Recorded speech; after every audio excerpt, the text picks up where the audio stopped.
Can you have moles but cover them up? And you should include more pictures of y'all as the characters in it. I wish that we took more photos of ourselves. We were just talking about this earlier. We were saying now with social media being so popular, and people are more, I think, communicating with their pictures and wanting to put them out there to connect with others and to share with others. And even just the medium to use. I didn't have a camera phone when I was doing this. I didn't have the digital photography. I feel like I would have taken more. Smartphones weren't big, and mind you, we're not princesses recently. I was 2004 to 09. She was... I was 2007 to 2009. So again, everything we're saying, I mean, this might not be relevant at all. This is from our time when we were doing it, our experience. So we could be completely off on the up-to-date information we're giving you. So this is just from our time, again, 2007 to 2009. The moles. Can you have moles but cover them up? I think you can. I totally think you can.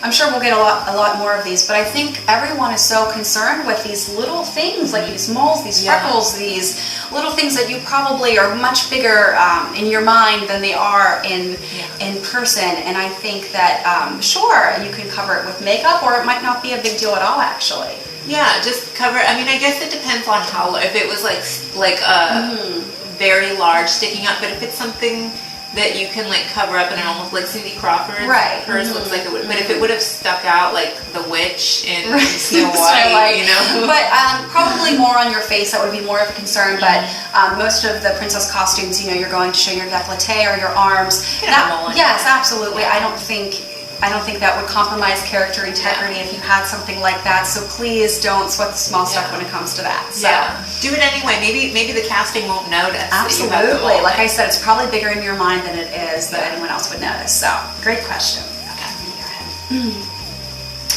When you are an actual princess, do you have to do your own makeup before you get there, or do they have people that do your makeup and get your wig on, etc.? Great question. So they teach you how to do your own makeup.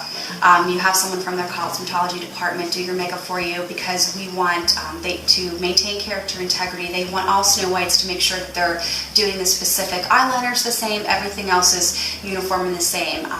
But that's only in the beginning. That's only in the beginning, yes. Like the first couple days. Right. How it was for me, they taught me how to do the makeup during training. And then so you would be allotted a certain amount of time in the beginning of your shift to go to cosmetology and do your makeup and prepare your wig. And so you did it yourself. They provided you with the, for me, for Snow White, it was the eyeshadow, eyeliner, lipstick, and blush. What were you provided with? They gave me everything when I first started, but I didn't use any of it. It was Ben Nye makeup. Ben Nye. BENNYE. But and you know, on watching the Big Fat Greek Wedding film, I saw that she was using Ben Nye. Anyway, cool. But I didn't like that makeup. I always wore MAC makeup. When you're a Disney character, you can get discounts at MAC Cosmetics store. So I used to go buy all my makeup there. Yes, I use the MAC makeup as well for my foundation, primers, everything like that. I think for Snow White, though, that it was really important for, I remember I didn't like the Ben Nye brown eyeshadow. It didn't go on very well, but the blush was literally red. And so it was very important to have the matching cheek color. And of course the lipstick was, you know, it wouldn't come off for days. Sometimes for me it was so lipstick wasn't. I did like their Ben Nye lipstick, because that stuff stayed on. So, but everything else, like the foundations and powders and things like that, did it dry out your lip? It didn't dry it out. It just was very. I guess it would be comparable to any long wear lip wear you would get, but extremely high end. But way long. Yes. Yeah, I don't even think like the best market. Yeah, I remember there was a time when my daughter was very small. She got into my lipstick. It's like those classic things where your little girl gets into your makeup, and I had saved my Snow White lipstick because why not? And that is the one that she got into, and she had it all over her face. And I said, it was like, of all the lipsticks that she had to get into, did it really have to be the Snow White one that was made not to come off? It was glowing when she said it. So it was like, it was the cutest thing ever, but I was like, are you kidding me? Did it have to be this kind? So. Now, I remember for breakfast at Epcot, the shift that I always worked was 7:30 to 6:30 p.m.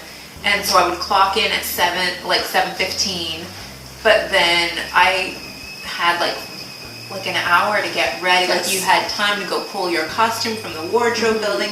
You had time to do your makeup. You could chat a little bit. Right. For me, by the time you clock in to when you actually had to be ready on set, I never felt rushed. No. As far as you get your basics first, and then you pull your costume, then you go into cosmetology, get ready. I never felt rushed or anything. But back to the question.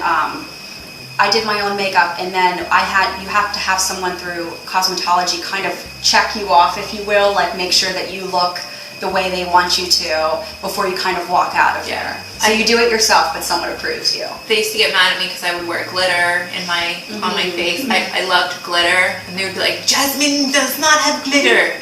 Whoever was on staff would have some funky, like an old lady 1960s accent or some, So again, you might have this perfect way that you want to do your makeup that you know you look best in, but say you are wearing glitter and you're like, Jasmine looks great like this, but if maybe another Jasmine wasn't wearing that, then it's going to compromise that, uniform character integrity that they're looking for. So I was bad with my glitter.